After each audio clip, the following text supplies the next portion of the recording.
Bossing, meron tayong isang Mazda rito.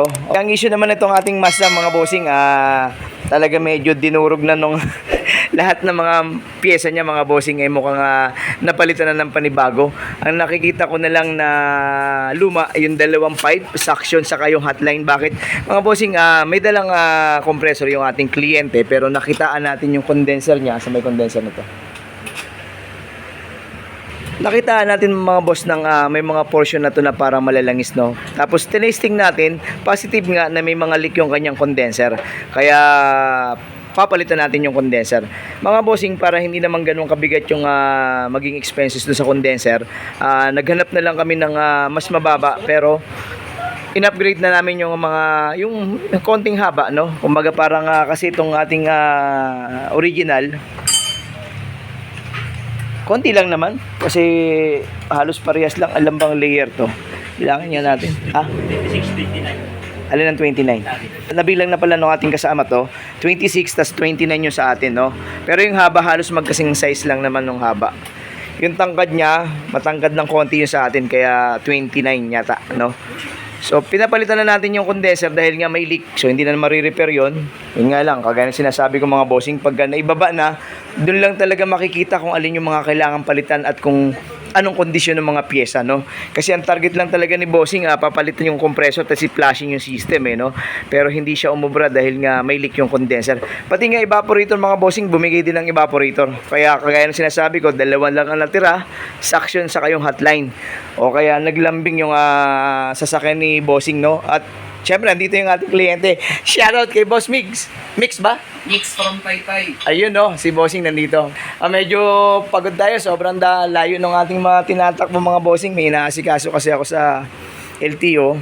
So medyo sobrang init sa labas. So pasadahan lang natin ng konti itong ating mga ginagawa dito sa ating shop.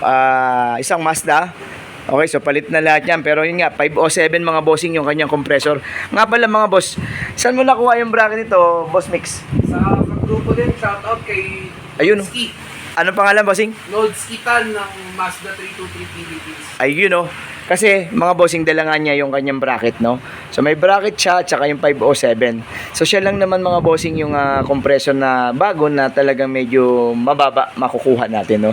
So dalawa lang ang kumbaga dalawa yung lumabas nito mga bossing. Kung medyo may konting budget, may isa niyan na medyo magandang klase. Pero okay lang naman kami kahit na sabihin nating replacement, basta importante mga bossing, nasa tama rin yung ating condenser. Kasi yan ang magiging buhay niyan. So meron pa kaming last na project dito ng ating kliyente, yung mga pan. Kasi nakitaan din natin yung kanyang pan ng siyempre stock pa mga bossing, saka yung kanyang radiator. Pakita natin sa inyo. Eto mga boss, oh. So yung pan niya stock pa maliit. So sabi ko kay bossing, lakihan na yan. Tapos yung kanyang radiator may mga palatandaan na medyo may putok. Uy, tumapon na. O kaya siguro ihuli na lang natin yan kasi medyo masakit na rin yung gastos ni bossing, no? So kahit na sabihin mong hindi mga legit yung naisampa natin doon sa kanya, masakit pa rin sa bulsa, no? O, tingnan natin mga bossing kung anong makukuha natin lamig dito. Pero nagawa na natin yung mga ganito sa ganitong sasakyan. Effective naman at okay naman yung nakukuha nating lamig. Pero tingnan natin kung mamaya kung ano yung ibibigay pa dahil nga yung mga pan natin mga bossing ay stock pa. So kung ano yung kalalabasan ng ating high side sa low side, malalaman natin yung mamaya pag may load na ng Freon. Okay? Mga bossing, nag-load na tayo ng Freon dito sa ating Mazda. Okay, meron siyang reading na 30 low side. High side natin 150 lang lampas mga bossing. Nagmo-moist naman na yung tubo. Tingnan natin yung lamig mamaya ron. Pinupuno na lang. Okay, ito na yung ating condenser dyan mga boss. Yun na lang yung sinasabi natin mga bossing, yung pan. Papa-upgrade na lang natin ng mas malalakas na pan niya para sigurado. Pwede na makipagbuno yan mga bossing. Okay, testing tayong lamig mga bossing. Sa ating madayan thermometer, baliktad, meron tayong 10 degrees Celsius mga boss.